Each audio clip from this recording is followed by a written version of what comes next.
Hey, what's up guys? BS Free TV here with another quick video on a needle bearing swap out for the East Coast Gear Supply bushing on this Toyota 4Runner.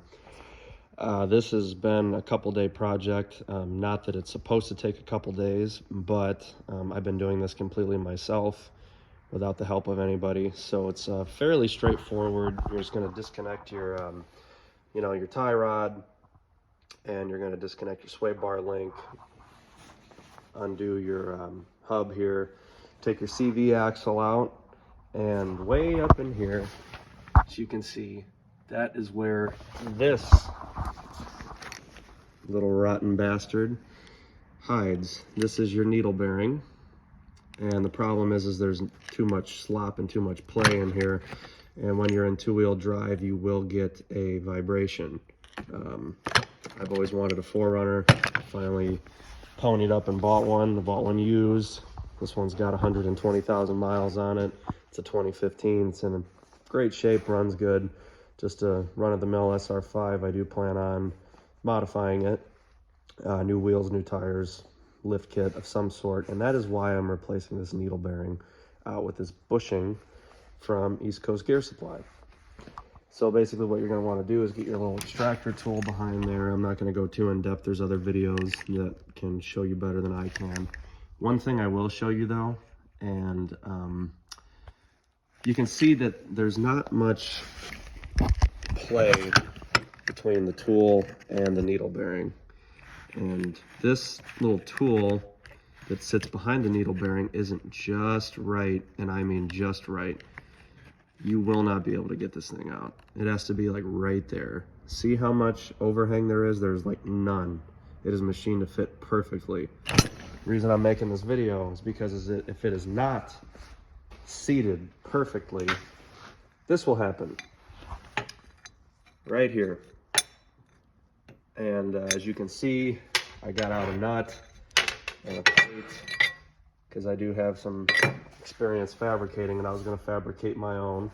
And I thought, you know what, no, I'm just going to contact East Coast Gear Supply. It wasn't their fault at all. It was my fault. I didn't have it seated perfectly, and I got in a rush and I snapped it.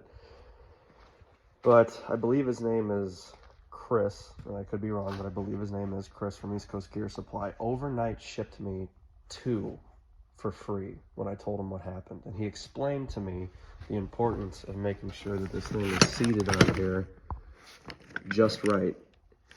And he said if you have any fight when you are wrenching that off, I suggest using a crescent wrench when you turn this front nut here, because if you use a ratchet wrench or a socket with a ratchet, you might get overzealous, over torque it, and break it like I did. So just take your time, guys, when you're doing that. Watch other videos that will explain to you how to do it. Otherwise, you'll end up with this. If you want, you could ask them to sell you a couple extra pieces when you do order your kit. My kit's right over there. I got a new CV axle seal. I got the removal tool. I got the new bushing installer tool. I got the new CV axle seal puck to help me push in that new seal. But just take your time. Don't rush it. You're going to end up like this. Big shout out to East Coast Gear Supply for having great customer service. I mean, this is New Year's weekend, and I live, hundreds and hundreds and hundreds of miles away from them, and they overnight express shipped me one, actually 2 more, free of charge. Now, I'm not saying to go ahead and get in haste, break your stuff, and then expect them just to send you free parts. I'm just saying that for me, for what I had happen, doing it myself, they offered a solution, and they offered me the replacement parts to get it done. So as you can see, I got my new CV axle over here. There really wasn't anything wrong with this one that was on here, but I figured if I'm going to take off a CV axle that's got 120,000 miles on it, I might as well just put a new one on. No, I did not get the OEM one. There's $600 in my local Toyota dealer for one. I know you can buy them online, OEM, both sides for like 350 bucks. My local AutoZone had one for one side. So you can see the driver's side for like, I think it was like 140 bucks. Just gonna pop that one on there. I only drive this on the weekends, so it's not like something I'm gonna be taking on the road 20, 30,000 miles a year to and from work. This is strictly a fun vehicle. And yeah, just wanted to give you guys a heads up on how to do this right. Take your time, and you have to be patient when you're doing this job. If you're not patient when you're doing this job, or if you're not too mechanically inclined, do not do it yourself. Have somebody else do it. I'm not the most mechanically inclined person. However, I do feel that if you have some patience and you have a little bit of brains in your head and the right tools to do it, you can do this job yourself, no problem. It seems really intimidating. It looks really intimidating, but I'm telling you, it's not. If I can do it, you can do it.